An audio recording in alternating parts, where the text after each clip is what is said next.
Good morning. TV5 business breakfast షోకి స్వాగతం. Stock మార్కెట్స్లో ఏషియన్ మార్కెట్స్ కొంత బలహీనంగా ట్రేడ్ అవుతున్నాయి. SGX నిఫ్టీ 10,765 ఫ్లాట్గా కనిపిస్తుంది. సో డాలర్ ఇండెక్స్ 5 నెలల హై దగ్గర ఉంది. అలాగే బ్రెంట్ క్రూడ్ $80 వైపు వెళ్తుంది. 79.34 ఇప్పుడు మనకు కనిపిస్తున్న అంకె ఇది. సో ఆల్మోస్ట్ $80 దగ్గర ఉంది. అలాగే 10-year ఈల్డ్ బాండ్ ఈల్డ్ యూఎస్లో ఆల్మోస్ట్ 7 ఇయర్స్ హై దగ్గర ఉంది. సో గోల్డ్ కొద్దిగా రికవర్ అయింది. $1,292 దగ్గర ఇంటర్నేషనల్ కనిపిస్తుంది. 4 monthsలో నుంచి కొద్దిగా కోలుకుంది గోల్డ్ ప్రైస్. సో ఇది మనకు అంతర్జాతీయంగా కనిపిస్తున్న పిక్చర్. ఇక డొమెస్టిక్గా ఇవాళ పొలిటికల్ క్యూ ఏంటి అంటే కర్ణాటక ముఖ్యమంత్రిగా వివాదాస్పద యడ్యూరప్ప మరికొద్దిసేపట్లో ప్రమాణ స్వీకారం చేయబోతున్నారు కర్ణాటక ముఖ్యమంత్రిగా. సో అర్ధరాత్రి కొంత డ్రామా నడిచింది. సుప్రీంకోర్టు ఆల్మోస్ట్ అర్ధరాత్రి 2 గంటల నుంచి తెల్లవారుజాము వరకు ఒక 3 గంటల సెషన్ను నిర్వహించి కూడా స్టే ఇవ్వలేదు. ముఖ్యమంత్రి ప్రమాణ స్వీకారానికి సంబంధించి స్టే ఇవ్వకుండా కాంగ్రెస్ పార్టీ అభ్యర్థులను త్రోసిపుచ్చింది. కాబట్టి ఇక యడ్యూరప్ప ముఖ్యమంత్రిగా ప్రమాణ స్వీకారం చేయటం వచ్చే 15 రోజుల్లో లిట్మస్ టెస్ట్కు నిలవబోతున్నారు. లిట్మస్ పరీక్షకు మెజారిటీ నిలబెట్టుకోవాలి. ఏం చేయాలి? మెజారిటీ రావాలి అంటే హార్స్ ట్రేడింగ్ చేయాలి, బేరసారాలు జరపాలి, సో ఎమ్మెల్యేలను కొనేయాలి. ఇవన్నీ రాబోయే రోజుల్లో మనం చూడబోతున్న పరిణామాలు. ఎనివే మార్కెట్స్ అంతగా ఇక దీన్ని పట్టించుకునే అవకాశం లేదు. ఇక్కడి నుంచి కూడా మనకు ఎర్నింగ్ సీజన్ అలాగే మ్యాక్రో ఎకానమీకి సంబంధించిన అంశాల పట్ల మార్కెట్స్ దృష్టి సారిస్తాయి. మళ్ళీ అసెంబ్లీ ఎలక్షన్స్ వచ్చే వరకు మరిన్ని అసెంబ్లీ ఎలక్షన్స్ మన ముందుకు రాబోతున్నాయి. సో ఈ నేపథ్యంలో మార్కెట్స్ ఇవాళ ఫ్లాట్గా ప్రారంభమయ్యే అవకాశం కనిపిస్తోంది. తర్వాత మేబీ డే ట్రేడింగ్ ఎలా ఉంటుందనేది ఆసక్తికరం. బట్ మిడ్ అండ్ స్మాల్ క్యాప్స్లో మాత్రం మనం హెవీ సెల్లింగ్ అనేది చూస్తున్నాం. నిన్న కూడా మనం చూస్తే 52-week హైస్ని టచ్ చేసినవి జస్ట్ 48 స్టాక్స్.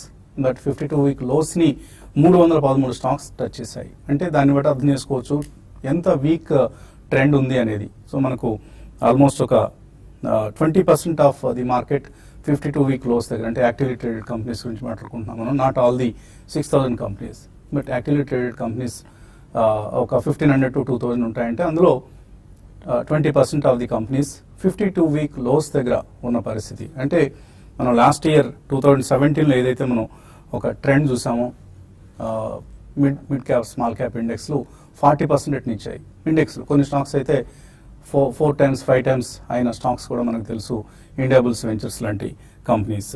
సో అటువంటి పరిస్థితి నుంచి ఇప్పుడు మిడ్ క్యాప్స్ అండర్ పెర్ఫామ్ చేసే, స్మాల్ క్యాప్స్ అండర్ పెర్ఫామ్ చేసే టైం ఇది. కాబట్టి మనం చాలా రోజులుగా చెప్తున్నాం. ఇన్ఫ్యాక్ట్ జనవరిలో కూడా చెప్పాం, this is an year going to be large cap year అని.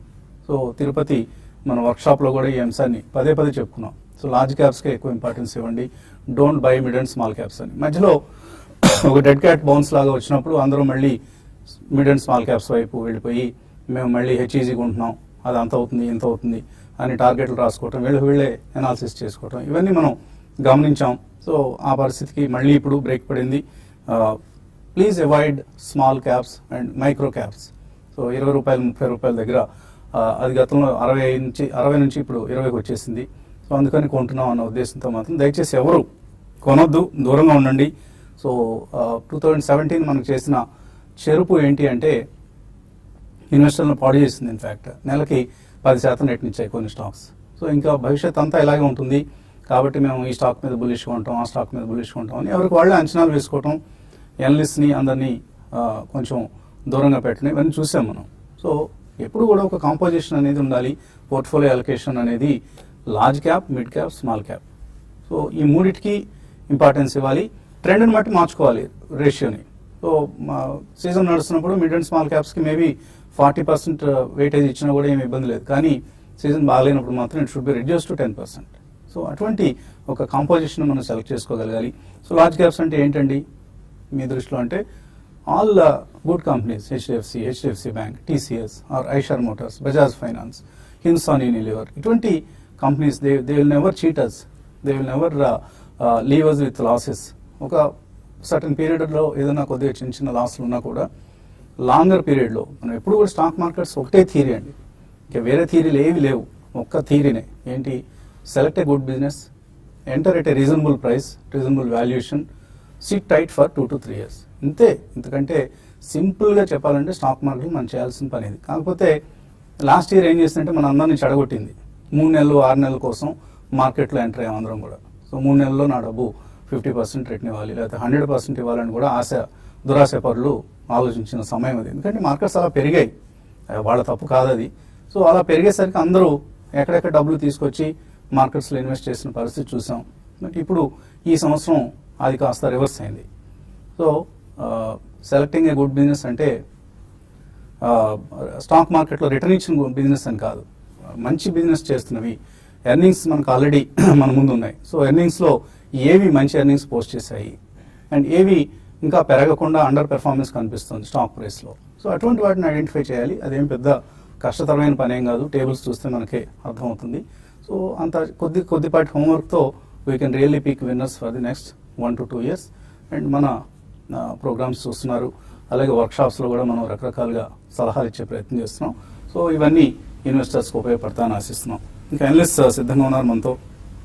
సో ఎటువంటి ట్రెండ్ మీరు ఎక్స్పెక్ట్ చేస్తున్నారు మిడ్ క్యాప్స్లో? నేను కూడా చూసాను, చాలా అండర్ పెర్ఫార్మెన్స్ కనిపిస్తుంది. చాలా స్టాక్స్ 52-week లోస్ టచ్ చేస్తున్నాయి. 52-week లోస్ టచ్ చేసే స్టాక్స్ పట్టుకోవాలా?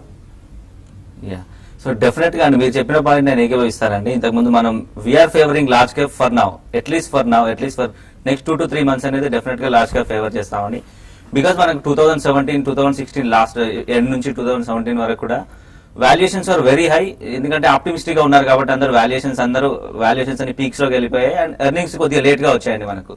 సో దానివల్ల ఏమైందంటే last 2 quarters Q3 and Q4 results బాగా వచ్చినా కూడా price did not go up because already ఏంటంటే వాల్యుయేషన్స్ హైలో వెళ్ళి కూర్చున్నాయి కాబట్టి మనకి వెళ్ళలేదండి అందులో. సో అందుకని అక్కడ మిడ్ క్యాప్స్ అనేది కొద్దిగా మనకు అండర్ పర్ఫార్మ్ చేయడం జరిగింది. సో డెఫినెట్ గా 52-week లో ఉన్న స్టాక్స్ క్యాచ్ చేయాలంటే డెఫినెట్లీ నో అండి. సో యావరేజ్ చేయొచ్చు అంటే నో అని చెప్తానండి. ఎందుకంటే టైమ్స్ ఫేవర్ కాదండి మనకి. ఇప్పుడు ఎఫ్ఐఎస్ కూడా నెట్ సెల్లర్స్ లాగానే ఉంటున్నారండి. డిఐఎస్ లో అండ్ ఎస్ఐపి మనీ, అది కూడా ఎస్పెషల్లీ ఎస్ఐపి మనీ మాత్రమే మనకి కొద్దిగా పాజిటివ్ గా కనబడుతుంది. ఎందుకంటే మనకి కొద్దిగా ఇన్వెస్టర్ కి కొద్దిగా ఆ డిసిప్లిన్ వచ్చింది కాబట్టి ఎస్ఐపి మోడ్ లో ఎక్కువ మంది ఎంటర్ అయ్యారు. So apart from SIP money I don't think any new money flowing in to it.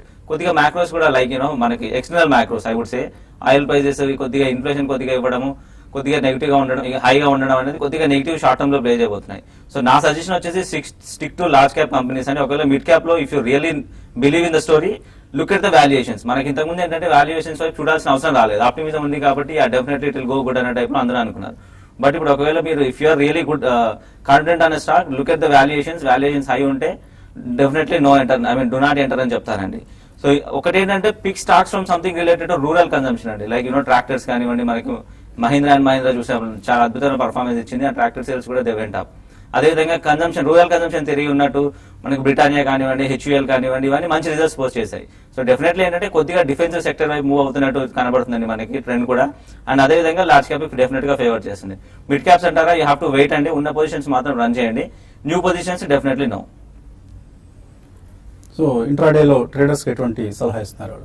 అండి ఈ రోజు పరంగా చూస్తే కొంచెం స్టాక్ స్పెసిఫిక్ యాక్షన్ ఉండొచ్చు. అయితే నిన్న మనం లాస్ట్ ఒక 1.5 అవర్ లో మిడ్ క్యాప్ ఇండెక్స్ అనేది పాజిటివ్ లోకి వచ్చిందండి. ఓవరాల్ గా ఫ్లాట్ గా క్లోజ్ అయింది. అయినా కూడా మిడ్ క్యాప్ స్టాక్స్ ఇప్పుడు మనం డిస్కస్ చేసుకున్నట్టుగా అంతా ఎంకరేజింగ్ గా లేవు కాబట్టి చాలా వరకు ట్రేడింగ్ పొజిషన్స్ కూడా లార్జ్ క్యాప్ లో తీసుకోవడమే చాలా వరకు బెటర్. ఓవరాల్ గా చూసుకుంటే నిన్న బ్యాంక్ నిఫ్టీ అనేది మార్కెట్ ని డౌన్ కావడానికి ప్రధాన కారణం అని చెప్పొచ్చు. మరి ముఖ్యంగా బ్యాంక్ నిఫ్టీ ఒక బులిష్ ట్రెండ్ నుంచి మళ్ళీ సైడ్ వేస్ లోకి వచ్చిందని అనుకుంటున్నాను. మరి దీనికి ప్రధాన కారణం మనకు తెలిసిందే, పిఎస్యూ బ్యాంక్స్ హెవీగా క్రాక్ కావడం. కాబట్టి మళ్ళీ ఇప్పట్లో బ్యాంక్ నిఫ్టీ మళ్ళీ 26,000 రీసెంట్ హైస్ అయిన 600 ఆ లెవెల్స్ రాకపోవచ్చు. కాబట్టి అక్కడికి వచ్చినప్పుడల్లా కూడా హైయర్ లెవెల్స్ లో బ్యాంక్ నిఫ్టీని సెల్లింగ్ పొజిషన్ తీసుకోమంటాను. బట్ ఓవరాల్ గా మళ్ళీ బ్యాంక్ నిఫ్టీలో బయింగ్ వెళ్ళాలి అంటే 26,200 దగ్గర ఒక సపోర్ట్ ఉంది. అది బ్రేక్ అయితే కొంచెం 25,800 ఆ లెవెల్ అనేది చాలా స్ట్రాంగ్ సపోర్ట్, అది ఒక బయింగ్ పాయింట్ గా పెట్టుకోమంటాను. కానీ నిఫ్టీ విషయానికి వస్తే 10,820 దగ్గర రానున్న రోజుల్లో నిఫ్టీకి రెసిస్టెన్స్ ఫేస్ చేయొచ్చు. 10,720 అండ్ 10,700 దగ్గర సపోర్ట్ ఉంటుంది. ఇక బయింగ్ ఆ విషయానికి వస్తే ఈ రోజు ఎల్ఎన్టీ స్టాక్ ని లోయర్ లెవెల్స్ లో బై చేయమంటాను. 1360 పైన సస్టైన్ కాగలిగితే 1355 ఆ లెవెల్లో స్టాప్ లాస్ పెట్టుకొని బైక్ వెళ్ళొచ్చు. 1374 అండ్ 1376 ఆ లెవెల్స్ ని ఇంట్రాడేలో టెస్ట్ చేయొచ్చు. అయితే సెల్లింగ్ విషయానికి వస్తే అశోక్ లైలాండ్ ఒకటి ఈ సిరీస్ లో బాగా వీక్ ఉంది. దీన్ని నేను కొంచెం పాజిటివ్ లో షార్ట్ కవరింగ్ ఈ కౌంటర్ లోకి వచ్చింది. ఈ రోజు ఒక గ్యాప్ అప్ వచ్చి అంటే ₹1 పెరిగినప్పుడు అశోక్ లైలాండ్ ని సెల్ చేయమంటాను. మళ్ళీ ఇంట్రాడేలో మళ్ళీ 152 ఆ లెవెల్ ని టెస్ట్ చేయొచ్చండి. సో లాస్ట్ నవంబర్ నుంచి కనుక మనం చూస్తే పబ్లిక్ సెక్టర్ బ్యాంక్స్ చాలా నష్టాలు మిగిల్చాయి ఇన్వెస్టర్స్ కి.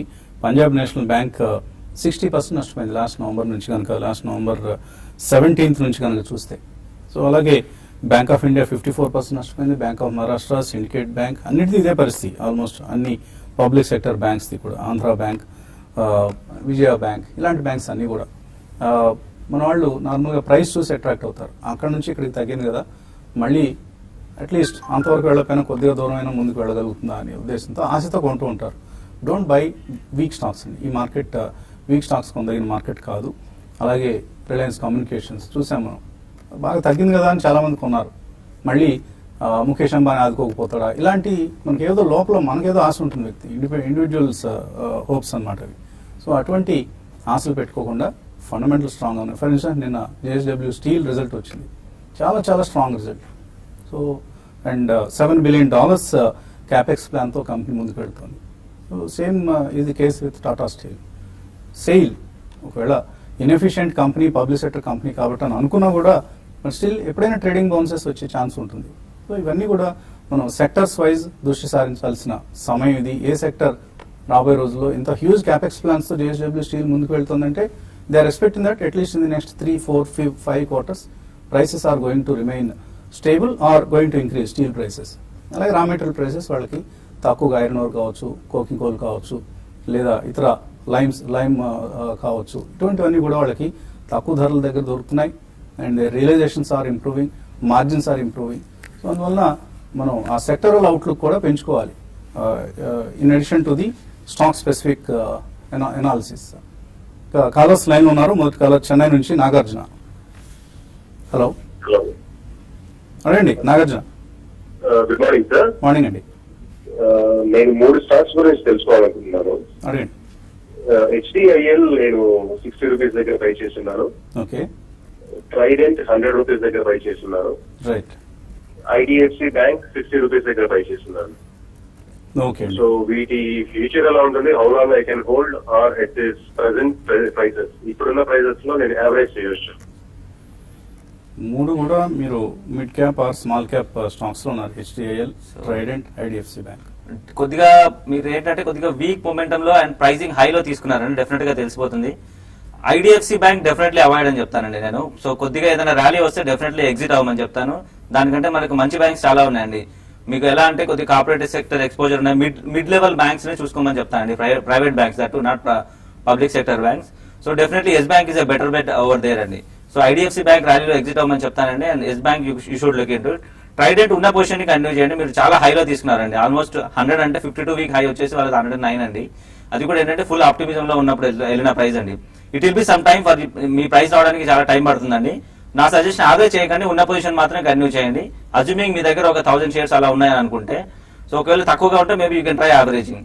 బట్ HDIL ఐ థింక్ కొద్దిగా వీక్ గా కనబడుతుందండి. అండ్ అదే విధంగా so I don't see any positive in the stock. So మీరు కొద్దిగా హై ప్రైస్ లోనే ఎంటర్ అయ్యారు, మేబీ ర్యాలీస్ లో ఎగ్జిట్ అవ్వమని చెప్తానండి. రైట్. మరిన్ని కాల్స్, మెయిల్స్ తీసుకున్నాను, కాసేపు ప్రకటనలు.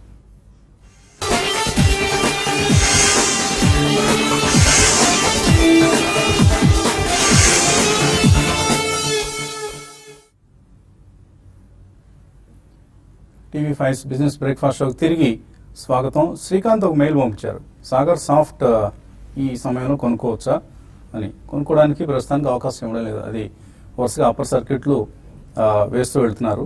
సో తర్వాత ఎప్పుడో రిలీజ్ చేసినప్పుడు అంటగడతారేమో అని ఒక చిన్న అనుమానం. కానీ కంపెనీ మాత్రం ఇట్స్ డూయింగ్ వెల్, మంచి రిజల్ట్ అనౌన్స్ చేశారు. First time in its history dividend ఇవ్వడం జరిగింది. బట్ ఇలా అప్పర్ సర్క్యూట్లు వేస్తున్నప్పుడు మాత్రం don't chase the stocks, any stock for that matter. అది సాగర్ సాఫ్టే కావచ్చు, మరొక స్టాకే కావచ్చు. అప్పర్ సర్క్యూట్స్ వేస్తున్నప్పుడు డోంట్ చేజ్ ది స్టాక్ అండి. అది రిలీజ్ అయిన తర్వాత ఎప్పుడైనా తగ్గినప్పుడు మాత్రం it is one stock interesting company to watch from Hyderabad. So తగ్గినప్పుడు తప్పకుండా you can buy it and hold it for at least 2 to 3 years. Then you will get the result. తర్వాత కాలర్ లైన్ ఉన్నారు హైదరాబాద్ నుంచి నగేష్. హలో నమస్కారం అండి. నమస్తే అండి, అడగండి Nagesh. I would like to know about two stocks. One is SML Isuzu okay, and Tata Motors. I would like to buy these two stocks. Which one is better to buy? ఈ రెండిట్లో ఏది better అంటారా? అంతేనండి. Long term కోసం ఒక 2 years కోసం wait చేస్తాను, 2-3 years. రెండు ఆటోమొబైల్ సెగ్మెంట్ చెందినవి అయినా కూడా రెండు డిఫరెంట్ కంపెనీస్ అండి. సో ఒకటేమో all rounder like passenger vehicles, commercial vehicles అన్ని తయారు చేసే company and it has got global presence JLR రూపంలో. SML Isuzu is domestic. So మీరు కొద్దిగా కాంట్రాస్ట్ అవుతుందండి కంపేర్ చేయడము. బట్ మీరు 2 years కాదండి, ఒకవేళ 3 to 4 years or 5 years view definite గా ఉంటే I will go with Tata Motors. ఎందుకంటే డైవర్సిఫైడ్ అండ్ ట్రక్స్ లో ఎక్కువ ప్రెజెన్స్ ఉంది. SML ఏంటంటే కొద్దిగా మార్కెట్ షేర్ లూజ్ అవుతూ వస్తుందండి కన్సిస్టెంట్ గా. లాస్ట్ 3 years నుంచి మార్కెట్ షేర్ లూజ్ అవుతూ వస్తున్నారు. So that is not a good sign. So unless they do something, ఏదైనా ఎక్స్ట్రా చేసి maybe capex and expansion plans చేస్తే తప్ప I don't think it will come back to its historical highs. So in that way maybe Tata Motors I go, but for next 4 to 5 years అనేది definite గా చెప్తానండి. ఒకవేళ మీరు ఒక 2 to 3 years అంటే Ashok Leyland is a better bet. And sector leader ఒకవేళ మీ దగ్గర లేకపోతే Maruti is also one stock to add to your portfolio అండి. So they are the market leaders automobile ఇండస్ట్రీలో. మనం ఇన్వెస్ట్ చేయాలనుకున్న ఫస్ట్ నేమ్ గుర్తొచ్చేది మారుతి. తర్వాత ఆఫ్ కోర్స్ మీరు అన్న పేర్లు అన్నీ కూడా Tata Motors, Ashok Leyland or Escorts ఇలాంటి కంపెనీస్ అన్నీ వస్తాయి. అండ్ ఇప్పుడే యడ్యూరప్ప ప్రవేశిస్తున్నారు ప్రమాణ స్వీకార ప్రాంగణానికి. సో మరికొద్దిసేపట్లో యడ్యూరప్ప ముఖ్యమంత్రిగా, కర్ణాటక ముఖ్యమంత్రిగా, కొత్త ముఖ్యమంత్రిగా ప్రమాణ స్వీకారం చేయబోతున్నారు. వచ్చే 15 రోజులు కర్ణాటకలో హై డ్రామా జరగబోతోంది. సో ఆ ప్రత్యక్ష ప్రసారాన్ని మనం కొద్దిసేపటి తర్వాత చూద్దాం, ముఖ్యమంత్రిగా ప్రమాణ స్వీకార దృశ్యాలను. తర్వాత మెయిల్ మనకు అందింది. ప్రెసిషన్ క్యాంప్ షాఫ్ట్ కరెంట్ లెవెల్స్లో ఎంటర్ కావచ్చు అని సురేష్ ఎడవల్లి అడుగుతున్నారు. ప్రెసిషన్ క్యాంప్ షాఫ్ట్స్ ఇది ఈ మధ్య లిస్ట్ ఇన్కమ్ 2016లో. సో IPOలో 186కి ఇచ్చారు, ఇప్పుడు 100 రూపీస్ ఉంది కాబట్టి తీసుకోవచ్చా? సో మేబీ వాల్యూ బై లాగా యూ కెన్ అటెంప్ట్ అని, కాకపోతే కొద్దిగా రిస్కీ బెట్ అవుతుంది. ఎందుకంటే కొద్దిగా కండిషన్స్ ఫేవరబుల్ గా లేవండి మిడ్ క్యాప్స్ కి. And that 900 crores market cap అంటే స్మాల్ క్యాప్ అంటారండి, మనం మైక్రో క్యాప్ అని కూడా చెప్పుకోవచ్చు. మార్కెట్స్ అయితే ఫేవర్ గా లేవండి ఇట్లాంటి వాటికి. కాకపోతే if you have something else in mind, మీరు ఒకవేళ లాంగ్ టర్మ్ ప్లేయర్ అయితే you can try. Yeah, it's virtually debt free company, numbers are good. కాకపోతే ఏంటంటే సెంటిమెంట్ నెగిటివ్ గా ఉంది, అదే చూస్తే కొద్దిగా వాల్యూస్ ఎక్స్పెన్సివ్ గా కనబడతాయి. So if you have a view of maybe 3 to 4 years, yeah definitely you can try. అలాగే గుంటూరులో మనం నిర్వహించబోతున్న వర్క్షాప్కు సంబంధించిన రిజర్వేషన్స్కి ఇక్కడ డిస్ప్లే చేసిన నెంబర్స్ను కాంటాక్ట్ చేయండి. సో మంచి సమయంలో మనం ఈ వర్క్షాప్ నిర్వహించుకోబోతున్నాం. సో ఎటువంటి స్ట్రాటజీస్తో ముందుకు వెళ్తే రాబోయే రోజుల్లో విజయం సాధించగలుగుతాం మార్కెట్స్లో, ఈ అంశాన్ని మన అనలిస్ట్స్ అందరూ వివరిస్తారు.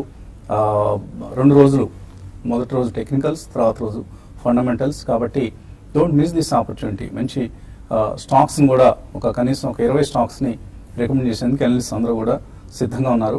సో ఏ స్టాక్స్లో ఇన్వెస్ట్ చేస్తే నెక్స్ట్ 1 to 2 yearsలో మంచి రిటర్న్స్ అందుకోగలుగుతాం.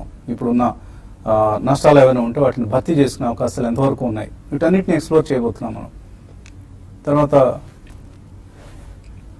కిరణ్ కరీంనగర్ నుంచి. హలో హలో, గుడ్ మార్నింగ్ అండి. మార్నింగ్ అండి. అనంతరాజ్ ఇండస్ట్రీస్ పైన వ్యూ కావాలండి. 1000 shares at 47 rupees. 47లో కొన్నారా? 47లో 1000 shares. అనంతరాజ్ హోల్డ్ చేయొచ్చా? చూడండి, అనంతరాజు ఇది కంప్లీట్ గా ఇది ఈ మధ్య కాలంలో 80 రూపాయల నుంచి సగానికి సగం పడిపోయిన స్టాక్ అండి. లోయర్ లోస్ ఫామ్ చేస్తున్న స్టాక్. మనం మిడ్ క్యాప్ కి మనం అనుకుంటూనే ఉన్నాం, మిడ్ క్యాప్ కి అంత ట్రెండ్ అనేది ఏమాత్రం కూడా ఎంకరేజింగ్ గా లేదండి. కాబట్టి ఇప్పుడు ఇమీడియట్ గా ఈ స్టాక్ లో పెద్ద పెరిగే అవకాశం కనపడలేదు. ఈవెన్ మనం 50-60 లెవెల్స్ లో కూడా అవాయిడ్ చేయమని చెప్పాం. ఏదైనా కూడా ఇప్పుడు షార్ట్ టర్మ్ అయితే మీకు క్లోజర్ గా మీ రేట్ ఒక పుల్ బ్యాక్ ర్యాలీస్ లో, ఎందుకంటే ఇప్పుడు పడడం స్టార్ట్ అయినప్పటి నుంచి ఈ స్టాక్ ఒక పుల్ బ్యాక్ ర్యాలీ రాలేదండి. వచ్చినప్పుడు మీరు ఎగ్జిట్ కండి. మరీ 2-3 ఏళ్ళు 4 ఏళ్ళు ఉంటే తప్ప ఇప్పట్లో ఇమీడియట్ గా స్టాక్ పెరిగే అవకాశం కనపడలేదు. చాలా మంది 80లో 90లో 70లో ఇలా కొన్నారు. మీరు లక్కీగా 47లో కొన్నారు, ఇప్పుడు 39 ఉంది. ర్యాలీస్లో ఎగ్జిట్ అయిపోండి ఈ స్టాక్ నుంచి, అనంతరాజు నుంచి. తర్వాత సేల్ అండ్ ఎక్స్ప్లోరేషన్ చంద్రకాంత్ అడుగుతున్నారు. క్రూడ్ ప్రైసెస్ పెరుగుతున్నాయి కాబట్టి తీసుకోవచ్చు ఇది. Sale and exploration crude prices పెరుగుతున్నాయని ఇది అంత గొప్ప కంపెనీ కాదండి. మీరు దీనికన్నా వేరే స్టాక్స్ ని సెలెక్ట్ చేసుకోవడం మంచిది. ఇది ట్రేడింగ్ పరంగా అంటే మీరు అటు క్రూడ్ పెరుగుతున్నాయి కాబట్టి ఇది బాగా పెరగచ్చు అనే ఉద్దేశంతో మీరు బై చేయకండి. పెద్దగా ట్రెండ్ అయితే అప్ ట్రెండ్ లేదు, మీరు అవాయిడ్ చేయమని చెప్తారు. నరగం నరసింహరావు అడుగుతున్నారు, ఆర్బీఎల్ కొన్నారట 477లో, ఎస్ బ్యాంక్ 323 ఉన్నాయి, లాంగ్ టర్మ్ వ్యూతో హోల్డ్ చేయొచ్చు రెండు. యా, రెండు మంచి కౌంటర్స్ తోనే ఎంటర్ అయ్యారండి మీరు, అండ్ మంచి ప్రైస్ లో కూడా ఎంటర్ అయ్యారని చెప్పుకోవచ్చు. డెఫినెట్లీ అండి ఆర్బీఎల్ బ్యాంక్ ని, ఎస్ బ్యాంక్ ని డెఫినెట్ గా పొజిషన్స్ కంటిన్యూ చేయమని చెప్తానండి. సురేష్ బాబు అడుగుతున్నారు, Heidelberg cement and first source solutions ఈ రెండు ఫండమెంటల్ మంచి కంపెనీస్ అయినా. హైడెల్బర్గ్ సిమెంట్ అయితే ఫండమెంటల్ గా మంచి కంపెనీనే అండి, అందులో డౌట్ లేదు. అయితే సిమెంట్ సెక్టర్ చెందిన స్టాక్స్ ఈ మధ్య బాగా మనకి హై నుంచి కరెక్ట్ అవుతున్నాయి, అదొకటే కన్సర్న్. ఓవరాల్ గా రిజల్ట్ పరంగా చాలా ఇంప్రూవ్మెంట్ కనపడుతున్నారు, హైడెల్బర్గ్ కొనుక్కోవచ్చు. ఫస్ట్ సోర్స్ సొల్యూషన్స్ మాత్రం ఈ మధ్య ఐటీ కంపెనీస్ ర్యాలీలో ఇది బాగా పెరిగిందండి, బట్ అంత మిగతా mid cap IT companies compare చేసుకుంటే అంత గొప్ప స్టాక్ కాదు, కాబట్టి అది అవాయిడ్ చేయండి. తర్వాత యావరేజ్ చేసుకోవచ్చా మహానగర్ గ్యాస్, రవికిషోర్ అడుగుతున్నారు, కరెంట్ లెవెల్స్ లో యావరేజ్ చేసుకోవచ్చా? మహానగర్ గ్యాస్ వద్దని చెప్తానండి. ఇంకా ఇది స్టాక్ డౌన్ ట్రెండ్ ఇంకా ఆగలేదండి, కంటిన్యూగా మనం చూస్తున్నాము, రికవరీ లేకుండా ఇది స్టాక్ కూడా పడుతూనే ఉంది. కాబట్టి కొంత టైం, ఎందుకంటే ఇది ఒక టైంలో కంటిన్యూగా అప్ ట్రెండ్ లో ఉన్నాము. ఈవెన్ మార్కెట్స్ బేరిష్ ఉన్న టైంలో కూడా న్యూ హైస్ వెళ్తున్న స్టాక్ అండి. ఇంకా యావరేజ్ అయితే డెఫినెట్ గా చేసుకోవచ్చు ఈ స్టాక్ లో మీరు. కాబట్టి ప్రైస్ కరెక్షన్ ఇంకా కొంత రావచ్చు, కాబట్టి అరౌండ్ 820 ఆ లెవెల్కి వచ్చినప్పుడు 820 దగ్గర ఆగితే అప్పుడు ప్రయత్నం చేయండి. So this is like our OMCs and oil marketing companies లాగా Mahanagar gas. So crude price పెరగటం అనేది ఇటువంటి కంపెనీస్ నెగిటివ్ అంశం, అందుకనే క్రూడ్ పెరుగుతున్న కొద్దీ మహానగర్ గ్యాస్ ప్రైస్ తగ్గుతూ వస్తుంది. ఈ అంశాన్ని గమనించండి.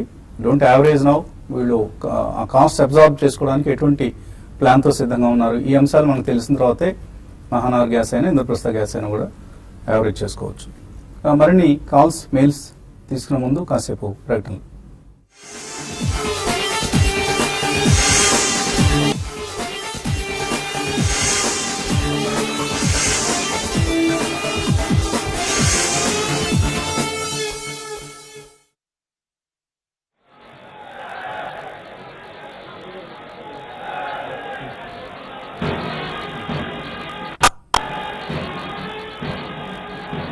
స్క్రీన్పై చూస్తున్నాం మనం, కర్ణాటక నూతన ముఖ్యమంత్రిగా యడ్యూరప్ప ప్రమాణ స్వీకారం చేసేందుకు సిద్ధంగా ఉన్నారు. సో మెజారిటీ నిరూపించుకునేందుకు 15 రోజుల వ్యవధి ఇచ్చి గవర్నర్ యడ్యూరప్పను ఆహ్వానించారు. కొత్త ప్రభుత్వాన్ని ఏర్పాటు చేయాల్సిందిగా. కర్ణాటక అసెంబ్లీలో 104 సీట్లున్న బీజేపీ మిగతా 8-9 సీట్లను ఎలాగా భర్తీ చేసుకోగలుగుతుంది? బేరసారాలు జరుగుతుందా, లేక ఎవరైనా చీలి వారంతటి వారే బీజేపీ వైపు వస్తారా, అధికారంలోకి రాబోతుంది? కాబట్టి ఇవన్నీ కూడా ఆసక్తికరమైన పరిణామాలు కర్ణాటక రాజకీయ ముఖ చిత్రానికి సంబంధించి. సో మరికొద్దిసేపట్లో ముఖ్యమంత్రిగా యడ్యూరప్ప ప్రమాణ స్వీకారం చేయబోతున్నారు. జాతీయ గీతాలాపన జరుగుతోంది. సో గవర్నర్ మరొక కొన్ని క్షణాల్లో యడ్యూరప్పను ముఖ్యమంత్రిగా ప్రమాణ స్వీకారం చేయించబోతున్నారు. ఆ దృశ్యాలు మనం ప్రత్యక్ష ప్రసారం ద్వారా టీవీ5లో చూస్తున్నాం. సో ఒక చాలా చాలా కీలకమైన సమయం ఇది కర్ణాటక రాజకీయాలకు సంబంధించి, కర్ణాటక రాష్ట్ర భవిష్యత్తుకు సంబంధించి కూడా ఇది చాలా కీలకమైన సమయం. ఎందుకంటే హాంగ్ అసెంబ్లీ ఏర్పడిన నేపథ్యంలో రాత్రి చాలా నాటకీయ పరిణామాలు చోటు చేసుకున్నాయి. లాస్ట్ నైట్ కాంగ్రెస్ పార్టీ సుప్రీంకోర్టును ఆశ్రయించింది ఈ ప్రమాణ స్వీకారాన్ని నిలుపు చేయండి అంటూ. కానీ సుప్రీంకోర్టు అర్ధరాత్రి దాటిన తర్వాత, చాలా అరుదుగా జరుగుతూ ఉంటుంది ఇటువంటి సంఘటన, అర్ధరాత్రి దాటిన తర్వాత సుప్రీంకోర్టు జడ్జెస్ డిసైడ్ చేశారు స్టే ఇవ్వడం లేదు అంటూ. సో స్టే ఇవ్వకుండా యడ్యూరప్ప ముఖ్యమంత్రి అయ్యేందుకు మార్గం సుగమం చేసింది సుప్రీంకోర్టు. గవర్నర్ కూడా సింగిల్ లార్జెస్ట్ పార్టీగా బీజేపీనే ఆహ్వానించడం అనేది కూడా ఒక అరుదైన సంఘటనగానే భావించాలి మనం. ఎందుకంటే అటువైపు కాంగ్రెస్ జేడీఎస్ కూటమికి అంకెల పరంగా వాళ్లకు అనుకూలంగా కనిపిస్తోంది. కానీ గవర్నర్ మాత్రం సింగిల్ లార్జెస్ట్ పార్టీగా యడ్యూరప్ప నేతృత్వంలోని బీజేపీనే ఆహ్వానించారు. సో మనం దృశ్యాలు చూస్తున్నాం. యడ్యూరప్ప ముఖ్యమంత్రిగా ప్రమాణ స్వీకారం చేసేందుకు స్టేజ్ వేదిక అధిరోహిస్తున్నారు. సో గవర్నర్ ఆయన్ను ఆహ్వానించి ముఖ్యమంత్రిగా ప్రమాణ స్వీకారం చేయించబోతున్నారు. సో ఆ లైవ్ ప్రత్యక్ష ప్రసారం ఇప్పుడు మనం చూస్తున్నాం. యడ్యూరప్ప ఆయన వయోభారంతో ఉన్నప్పటికీ కూడా ముఖ్యమంత్రిగా ప్రమాణ స్వీకారం చేసేందుకు సంసిద్ధమయ్యారు. మరికొన్ని ముఖ్యమంత్రిగా పదవీ కాలం పూర్తి చేసుకుని ఉండేవారు. కానీ ఇప్పుడు మాత్రం ఆ 8-9 సీట్ల లోటును ఎలా భర్తీ చేస్తారు, ఇది చాలా ఆసక్తికరం. ఎవరిని ఓకే, సో ప్రత్యక్ష ప్రసారం ద్వారా మనం ప్రమాణ స్వీకారం చూద్దాం. ಯಡಿಯೂರಪ್ಪ ಎಂಬ ಹೆಸರನ್ನು ನಾನು ಕಾನೂನಿನ ಮೂಲಕ ಸ್ಥಾಪಿತವಾದ ಭಾರತದ ಸಂವಿಧಾನದ ವಿಷಯದಲ್ಲಿ ನಿಜವಾದ ಶ್ರದ್ಧೆ ಮತ್ತು ನಿಷ್ಠೆಯನ್ನು ಹೊಂದಿರುತ್ತೇನೆಂದು, ನಾನು ಭಾರತದ ಸಾರ್ವಭೌಮತ್ವವನ್ನು ಮತ್ತು ಅಖಂಡತೆಯನ್ನು ಎತ್ತಿ ಹಿಡಿಯುತ್ತೇನೆಂದು ಮತ್ತು ಕರ್ನಾಟಕ ರಾಜ್ಯದ ಮುಖ್ಯಮಂತ್ರಿಯಾಗಿ ನನ್ನ ಕರ್ತವ್ಯಗಳನ್ನು ಶ್ರದ್ಧಾಪೂರ್ವಕವಾಗಿ ಮತ್ತು ಅಂತಃಕರಣಪೂರ್ವಕವಾಗಿ ನಿರ್ವಹಿಸುತ್ತೇನೆಂದು ಭಯ ಅಥವಾ ಪಕ್ಷಪಾತವಿಲ್ಲದೆ, ರಾಗದ್ವೇಷವಿಲ್ಲದೆ ಎಲ್ಲ ಬಗೆಯ ಜನರಿಗೆ ಸಂವಿಧಾನಕ್ಕೆ ಮತ್ತು ಕಾನೂನಿಗೆ ಅನುಸಾರವಾಗಿ ನ್ಯಾಯವರ್ಧನೆ ಮಾಡುತ್ತೇನೆಂದು ದೇವರ ಹೆಸರಿನಲ್ಲಿ ಮತ್ತು ರೈತರ ಹೆಸರಿನಲ್ಲಿ ಪ್ರಮಾಣ ಮಾಡುತ್ತೇನೆ.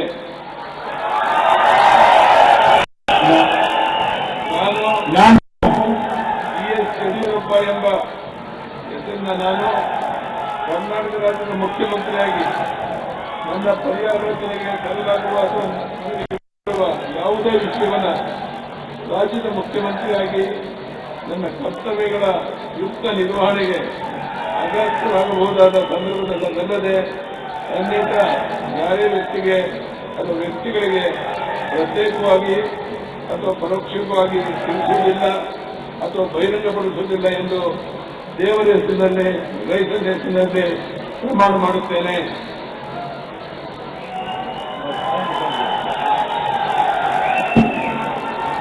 ಮಾನ್ಯ ಮುಖ್ಯಮಂತ್ರಿಗಳಿಗೆ ಹೂಗುಚ್ಛವನ್ನು ನೀಡುವ ಮುಖಾಂತರ ಮಾನ್ಯ ರಾಜ್ಯಪಾಲರು ಅಭಿನಂದನೆ ಸಲ್ಲಿಸುತ್ತಾರೆ.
నూతన ముఖ్యమంత్రిగా యడ్యూరప్ప ప్రమాణ స్వీకార దృశ్యాలు మనం తెరపై చూస్తున్నాం. సో కొత్త ముఖ్యమంత్రిగా కర్ణాటక రాష్ట్రానికి కొత్త ముఖ్యమంత్రిగా యడ్యూరప్ప ఎన్నికయ్యారు.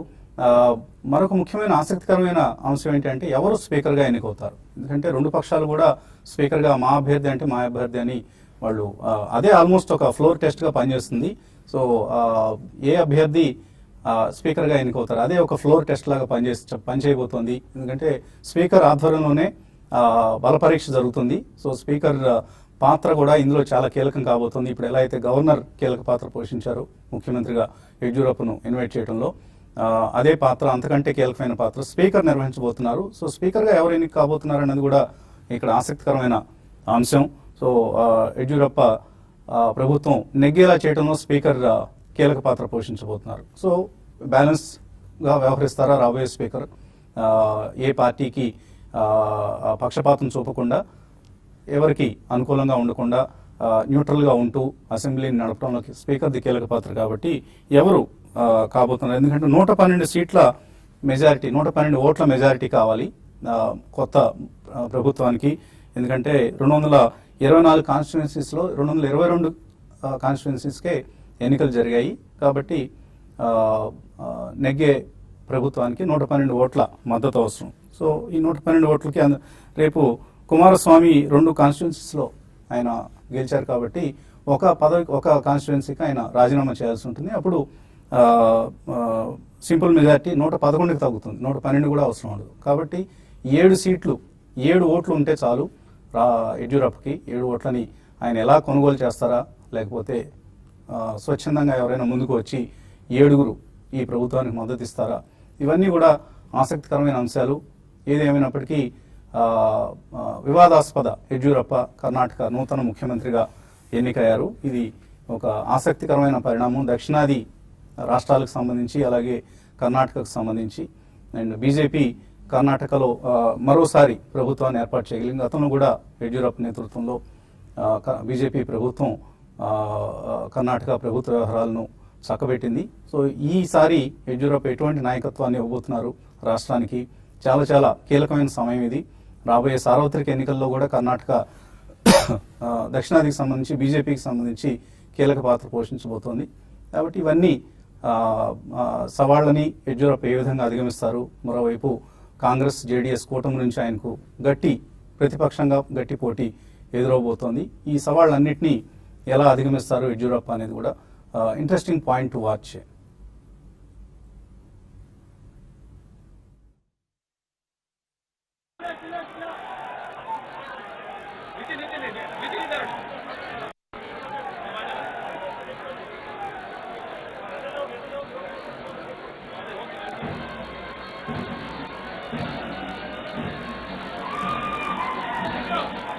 అందరికీ ప్రముఖంగా తెలిసింది, ఎందుకంటే ఆయన ఒక వివాదాస్పదమైన నిర్ణయం తీసుకున్నారు.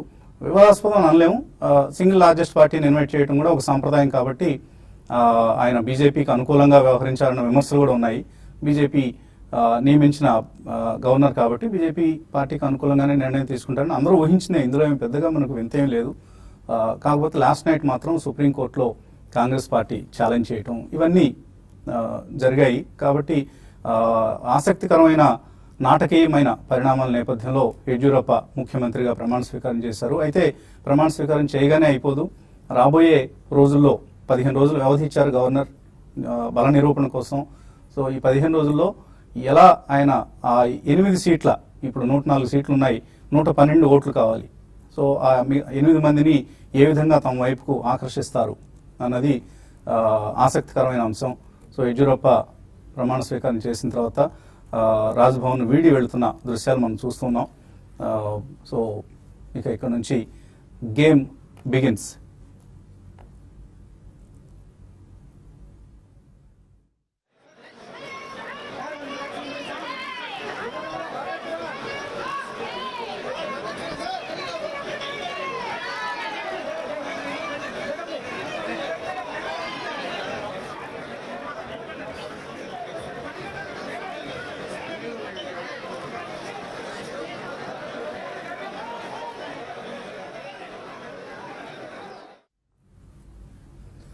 ఓకే, అభిమానుల కోలాహలం, జన సందోహం మధ్య నాటకీయ పరిణామాల నేపథ్యంలో యడ్యూరప్ప కర్ణాటక ముఖ్యమంత్రిగా ప్రమాణ స్వీకారం చేసిన సంఘటన చూసాం, దృశ్యాలు చూసాం. ఒక చిన్న విరామం తర్వాత ఇన్వెస్టర్ల మెయిల్స్ కాల్స్ కొనసాగుతాం.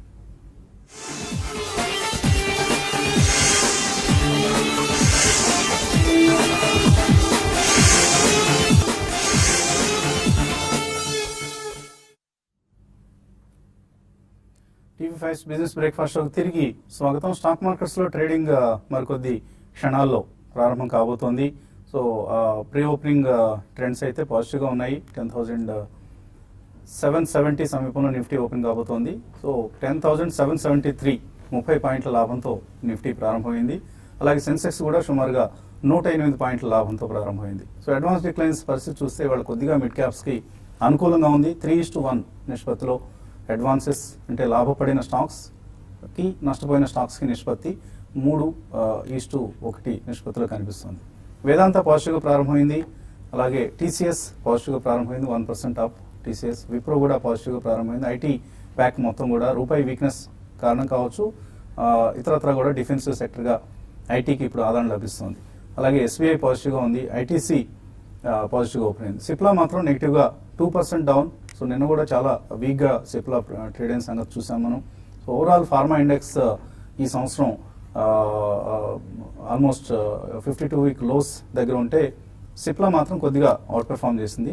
నిన్నటి నుంచి సిప్లాలోనూ వీక్నెస్ ప్రారంభమైంది. టాటా స్టీల్ పాజిటివ్గా ప్రారంభమైంది. అలాగే ఆల్ స్టీల్ కంపెనీస్లో కొంత బయింగ్ ఇంట్రెస్ట్ మనకు కనిపిస్తుంది. భూషణ్ స్టీల్కి సంబంధించి రివైజ్డ్ ఆఫర్ను మనం టాటా స్టీల్ అంటే వాళ్ళు స్పష్టమైన ప్రణాళికను ప్రకటించడం కూడా మనం చూసాం. సో రిజల్ట్ రియాక్షన్స్ కనిపిస్తున్నాయి మనకు. టాటా స్టీల్, జేఎస్డబ్ల్యూ స్టీల్ రెండు పాజిటివ్గా ప్రారంభమయ్యాయి. టాటా స్టీల్ మళ్ళీ మైనస్లోకి వచ్చింది. అలాగే ముతూట్ ఫైనాన్స్ నెగిటివ్గా ప్రారంభమైంది. ట్రాన్స్పోర్ట్ కార్పొరేషన్ పాజిటివ్గా ప్రారంభమైంది. Simplex infra down. Divi's labs వాళ్ళ plant inspection, US FDA inspection విజయవంతంగా ముగిసిందన్న వార్తల నేపథ్యంలో దివీస్ ల్యాబ్స్ పాజిటివ్గా ఓపెన్ అయింది. సో ఒక mixed reaction with respect to results కనిపిస్తుంది. Future consumer 58 rupees 1.8% up. Colgate 0.7% పెరిగింది. అలాగే ఇవాళ రిజల్ట్ ప్రకటించబోతున్నాయి బజాజ్ ఫైనాన్స్, బజాజ్ ఫిన్సర్వ్ రెండు పాజిటివ్గా ఓపెన్ అయ్యాయి. పరాగ్ మిల్క్ ఫుడ్స్ పాజిటివ్గా ఉంది. జేకే లక్ష్మీ సిమెంట్స్ 2% పెరిగింది. BEML 3% పెరిగింది.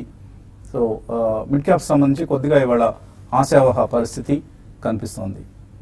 ఈలోగా మరికొన్ని మెయిల్స్ తీసుకుందాం. అభినవ్ చెన్నై నుంచి అడుగుతున్నారు. బామర్ లారీ కొన్నారట 232లో 150 షేర్లు తీసుకున్నారు. సో ఎటువంటి సలహా ఇస్తారు? బామర్ లారీ 209 రూపాయల దగ్గర ట్రేడ్ అవుతుందండి. మీరు 232 కొద్దిగా నష్టంలో ఉన్నారు. Like all other mid caps కొద్దిగా అండర్ పెర్ఫామ్ చేస్తుంది. మంచి company. It has got a diversified activities. Both లాజిస్టిక్స్లో ఉంది, అలాగే కొంత కంటైనర్స్లో they are significant players. Fundamentally మంచి కంపెనీయే, but underperformance is clearly because of mid cap sentiment. So ఏదైనా ప్రైస్ లెవెల్స్ చెప్తారా? ప్రస్తుతానికి అయితే ఓవరాల్ గా వీక్ గానే ఉందండి, బట్ స్టడీగా ఉందని చెప్పొచ్చు. అంటే వీక్ ట్రెండ్ లో కూడా మరీ అంత క్రాక్స్ అయితే ఈ స్టాక్ లో కనపడలేదు, కాబట్టి హోల్డ్ చేయమని చెప్తాను. ఈవెన్ రిజల్ట్ పరంగా కూడా చాలా డీసెంట్ రిజల్ట్ పోస్ట్ చేస్తున్నారండి. మార్చ్ ఇంకా రిజల్ట్ పోస్ట్ చేయలేదు, కాబట్టి ఇన్వెస్ట్మెంట్ కి హోల్డ్ చేయాలి. కాకపోతే ఏంటంటే మీరు ఇది ఏంటంటే ఎక్కువ టైం తీసుకునే అవకాశం ఉంటుందండి. మళ్ళీ ఇది ప్రైస్ లెవెల్స్ మళ్ళీ నార్మల్ కంటే న్యూ హైస్ ఫామ్ కావాలంటే, కాబట్టి మీరు ఇన్వెస్ట్మెంట్ కి అయితే హోల్డ్ చేయొచ్చు. ఒకసారి మీరు రిజల్ట్ చూసి తర్వాత then take a call. Syndicate Bank futures sell చేస్తారట రఘువీర్ 44 రూపాయల్లో. అలాగే ఐటీసీ ఫ్యూచర్స్ కొన్నారు 282లో. Hold or exit? కానీ ఓవరాల్ గా సిండికేట్ బ్యాంక్ బాగా ఓవర్ సోల్డ్ అంటే బాగా పడిన స్టాక్ అయినా కూడా హోల్డ్ చేయమంటాను. అయితే ఒక షార్ట్ కవరింగ్ ర్యాలీ అనేది ఇటువంటి స్టాక్స్ లో బాగా పడిన స్టాక్స్ లో రావడానికి అవకాశం ఉంటుందండి. దాన్ని తట్టుకొని మీరు హోల్డ్ చేయగలిగితే హోల్డ్ చేయండి. ఓవరాల్ ట్రెండ్ మాత్రం డౌన్ ట్రెండ్. దానికి ముందు ఒక అప్ ట్రెండ్ రావచ్చు అండి. వచ్చినప్పుడు మీరు కావాలంటే ఇంకా ఫర్దర్ కూడా సెల్ చేయమంటాను. ఐటీసీని మీరు హోల్డ్ చేయొచ్చండి. ఐటీసీ బాగానే ఈ మధ్య కాలంలో స్టడీగానే ఉంది. ప్లస్ చాలా రోజుల తర్వాత మళ్ళీ 280 లెవెల్స్ కూడా దాటింది. కాబట్టి మీరు కరెక్ట్ గానే చేస్తున్న ట్రేడింగ్. ఒకటి లాంగ్ స్ట్రాంగ్ ఉన్న కౌంటర్ లో, వీక్ ఉన్న కౌంటర్ లో సెల్ చేశారు. హోల్డ్ చేయమని చెప్తాను. పవన్ కుమార్ అడుగుతున్నారు. TV18 29% ప్రాఫిట్ తో హోల్డ్ చేస్తున్నారు. పిడిలైట్ కూడా 22% ప్రాఫిట్ లో ఉన్నారు. ప్రాఫిట్స్ బుక్ చేసుకోవచ్చు ఇక్కడ. నా సజెషన్ వచ్చేసి రెండు కంటిన్యూ చేయమని చెప్తానండి. TV18 అండ్ పిడిలైట్ కూడా రెండు కంటిన్యూ చేయమని చెప్తానండి. Will get more than decent profits అండి. రెండు పొజిషన్లు కూడా కంటిన్యూ చేయండి. BEL కొన్నారట 151లో ప్రవీణ్. అలాగే క్యాన్ఫిన్ హోమ్స్ 450లో ఉన్నాయి. లాంగ్ టర్మ్ కోసం హోల్డ్ చేయొచ్చా, యావరేజ్ చేసుకోవచ్చా? భారత్ ఎలక్ట్రానిక్స్ 150 అన్నారండి, 120లో ట్రేడ్ అవుతుంది. యావరేజ్ చేయకండి, ఉన్న పొజిషన్ మాత్రం రన్ చేయండి. సో కొద్దిగా స్ట్రాంగ్ గానే కనబడుతుందండి. డిఫెన్స్ సెక్టర్ లో ఉన్నారు అండ్ నాన్ డిఫెన్స్ రెవెన్యూ కూడా బాగానే ఉందండి. వీళ్ళు ఎలక్ట్రానిక్ ఓటింగ్ మిషన్స్ మ్యానుఫ్యాక్చర్ చేస్తారండి. సో ఎలక్షన్ సీజన్ ఉంది, ఇవన్నీ బాగానే ఉన్నాయి కాబట్టి you should continue the position. Average మాత్రం చేయొద్దండి. ప్రతిభా లక్ష్మి అడుగుతున్నారు. రెయిన్ ఇండస్ట్రీస్ 350లో ఉన్నాయట. 5000 షేర్స్ తీసుకున్నారు. చాలా పెద్ద పొజిషన్ తీసుకున్నారండి. ఇంత పొజిషన్ తీసుకున్నప్పుడు 1-2 సార్లు ఆలోచించాలి. అలాగే యావరేజింగ్ 2-3 ప్రైస్ పాయింట్స్లో తీసుకోవాలి. హై ప్రైస్లో ఎంటర్ అయి ఉన్నారు. కొద్ది రోజుల పాటు అండర్ పర్ఫార్మ్ చేసే స్టాకేనండి ఇది కూడా. సో మేబీ టైం పడుతుంది మీ రేట్ రావడానికి. 350 రావాలంటే మళ్ళీ నెక్స్ట్ రిజల్ట్ వచ్చి ఆ రిజల్ట్ బాగా మార్కెట్ని ఆకట్టుకునేదిగా ఉండి అప్పుడు మాత్రమే పెరిగే అవకాశం కనిపిస్తుంది. ప్రస్తుతానికి యావరేజింగ్ లాంటివి ఏమి చేయొద్దు. తర్వాత TCS గురించి అడుగుతున్నారు రాజేష్. కొనుక్కోవచ్చు లాంగ్ టర్మ్ కోసం ఇక్కడ? రీసెంట్ గా బాగా అవుట్ పర్ఫార్మ్ చేసిన స్టాక్ అండి. ఈ మధ్యకాలపు హై ఉంది కాబట్టి మళ్ళీ ఒక్కసారి డిప్ వచ్చినప్పుడు మీరు ప్రయత్నించండి. ఎందుకంటే ఇది కూడా బాగా 2600 లెవెల్స్ నుంచి కూడా బాగా పెరిగింది. కాబట్టి చిన్న డిప్ రావడానికి అవకాశం ఉంటుంది. ఇక్కడ నుంచి మార్కెట్స్ పెరగడం స్టార్ట్ అయితే కొంచెం ఐటీలో సైడ్ వేస్లో ఉంటే అప్పుడు మీరు ప్రయత్నం చేయండి కొనుక్కోవడానికి. సింటెక్స్ ప్లాస్టిక్స్ కొన్నారట హరికృష్ణ 96లో. లాంగ్ టర్మ్ కోసం హోల్డ్ చేయొచ్చా, సెల్ చేయొచ్చా? అలాగే KDDL ఇది కూడా ఉన్నాయట. మీరు చాలా హై ప్రైజింగ్ అండి సింటెక్స్ ప్లాస్టిక్స్ అంటే, అండ్ ఆల్మోస్ట్ ఇప్పుడు 49-50 రూపీస్లో ట్రేడ్ అవుతుందండి. యావరేజ్ ఏం చేయొద్దండి. సో నా సజెషన్ వచ్చేసి మేబీ కొద్దిగా ర్యాలీస్లో ఎగ్జిట్ అవ్వడం చేస్తే బెటర్ అనేది నా ఉద్దేశం అండి. సో వాల్యుయేషన్ పరంగా చాలా లోగా ఉంటుంది, పర్ఫార్మెన్స్ కూడా పెద్దగా ఇవ్వలేదండి వీళ్ళు. మనం చూసుకున్నా కూడా ఆల్మోస్ట్ ఎంత ఒక 11% ఆపరేటింగ్ ప్రాఫిట్ చూపిస్తూ ఉన్నారండి. ఒక 130 crores నెట్ ప్రాఫిట్ లెవెల్లో చూపిస్తున్నారు. అవుట్ ఆఫ్ 5600 crores అనమాట వీళ్ళది టోటల్ రెవెన్యూ వచ్చేసి. సో కొద్దిగా అండర్ పర్ఫార్మెన్స్ అనేది చెప్పుకోవచ్చు. ఏదైనా ర్యాలీస్లో ఎగ్జిట్ అయ్యే ప్రయత్నం చేయమని చెప్తాను. ఆల్మోస్ట్ ఆఫ్ అయింది కాబట్టి. అండ్ KDDL మంచి ప్రైస్లో ఎంటర్ అయ్యారు మీరు. 250లో కొన్నాను రాశారు. 500 రూపాయలు ఉంది ఇప్పుడు. సో లాస్ట్ క్వార్టర్ రిజల్ట్ కూడా చాలా పాజిటివ్గా రావడం చూస్తున్నాం మనం. రన్ చేయొచ్చా? KDDL ఇప్పుడు అంటే ఒకవైపు ఏమో మిడ్ క్యాప్ అంత స్ట్రాంగ్ లేవండి, కాబట్టి మంచి ప్రాఫిట్ లో ఉన్నారు. కాబట్టి మీరు ర్యాలీస్ లో స్లోగా ప్రాఫిట్ బుక్ చేసుకోవడం మంచిదండి. ఇటువంటి కంపెనీస్ ఏంటంటే మనకి ఒక్కొక్కసారి ఏమవుతుందంటే down trend already down trend start అయింది. ఎందుకంటే 620 నుంచి రికవరీ కాకుండా పడుతూ వచ్చిందండి. కాబట్టి ఇప్పుడు కొంచెం నెక్స్ట్ ఈ పుల్ బ్యాక్ ర్యాలీస్ లో మీరు ప్రాఫిట్ బుక్ చేసుకోమంటారు. ఎందుకంటే వన్స్ మళ్ళీ ప్రైస్ డౌన్ ట్రెండ్ వస్తే మళ్ళీ మీరు అమ్ముకోలేరండి. కాబట్టి జాగ్రత్తగా మీరు ర్యాలీస్ లో ప్రాఫిట్ బుక్ చేసుకొని మంచి ప్రాఫిట్ లో ఉన్నారు కాబట్టి. మహాలక్ష్మి హైదరాబాద్ నుంచి అడుగుతున్నారు, బజాజ్ ఫిన్సర్వ్ కొనొచ్చా? సో తినబోతు రుచులు ఎందుకు అడగటండి, ఇవాళ రిజల్ట్ ఉంది. రిజల్ట్ చూసిన తర్వాత బాగుంది, మంచి రిజల్ట్ వచ్చింది అనుకుంటే తీసుకోండి. But I would recommend Bajaj Finance rather than Bajaj Finserv. మీరు గతంలో ఉండి ఇంకా యాడ్ చేస్తుంది అనుకుంటే okay, otherwise any day Bajaj Finance is a better stock అండి. తర్వాత ONGC గురించి అడుగుతున్నారు, 200 పైన కొన్నారట. పైన అని రాయటందుకు ఏ ప్రైస్లో కొన్నారు రాయొచ్చు కదా. వెంకట్ అడుగుతున్నారు, హోల్డ్ చేయొచ్చా, యావరేజ్ చేయొచ్చా? ONGC ఇవన్నీ కూడా ఏంటంటే చాలా స్లోగా ఉంటాయంటే మీరు ఉన్న ప్రస్తుతానికి హోల్డ్ చేయండి. యావరేజ్ కూడా పెద్దగా పడలేదు కూడా, కాబట్టి మీరు యావరేజ్ కూడా అవసరం లేదండి. దీనికి ఒక 10-20 రూపాయలకు మీరు యావరేజ్ చేయాల్సిన అవసరం లేదు. చాలా స్టడీగా ఉందండి, ఎటువంటి ఫ్లక్చువేషన్స్ ఈ స్టాక్ లో కనపడలేదు. కాబట్టి ఇన్వెస్ట్మెంట్ కి మీరు హోల్డ్ చేయండి. ఇంకా బాగా ఫర్దర్ ఫాల్ ఉంటే అప్పుడు మీరు యావరేజ్ చేయడానికి ప్రయత్నం చేయండి. రుచి సోయా గురించి అడుగుతున్నారు, 20 రూపాయలు కొన్నారట గణేష్. 30,000 షేర్లు. ఇలా 30,000, 40,000 కొనేటప్పుడు కంపెనీ గురించి బాగా పూర్వాపరాలన్నీ అనలైజ్ చేసుకోవాలండి. It's a speculative bet. మీరు తీసుకున్న టైంలో కూడా any day Ruchi Soya is speculative bet. So price తగ్గుతుంది అంటే చాలా కష్టాల్లో ఉన్న కంపెనీ. ఎనీ అప్డేట్స్ అని అంటే అప్డేట్స్ ప్రస్తుతానికి Patanjali is in the forefront of the race ఈ కంపెనీని కొనేందుకు. సో అది జరిగినప్పుడు కొంత ర్యాలీ వచ్చే ఛాన్స్ ఉంటుంది. అంతకుమించి ఇందులో ఏమి మనం చెప్పడానికి ఏం లేదు. తర్వాత శ్రీనివాసరావు ఖమ్మం నుంచి లాస్ట్ మెయిల్, ఆర్కామ్ యావరేజ్ చేసుకుంటారట, చేసుకోవచ్చా? డెఫినెట్లీ నో అని చెప్తానండి. మీరు NCLT కేసు అండి, అది స్పెక్యులేటివ్ స్టాక్ అంటామండి. సో యావరేజ్ అంటారా, నో అని చెప్తాను. అసలు ఫ్రెష్ ఎంట్రీ కూడా నో అని చెప్తానండి.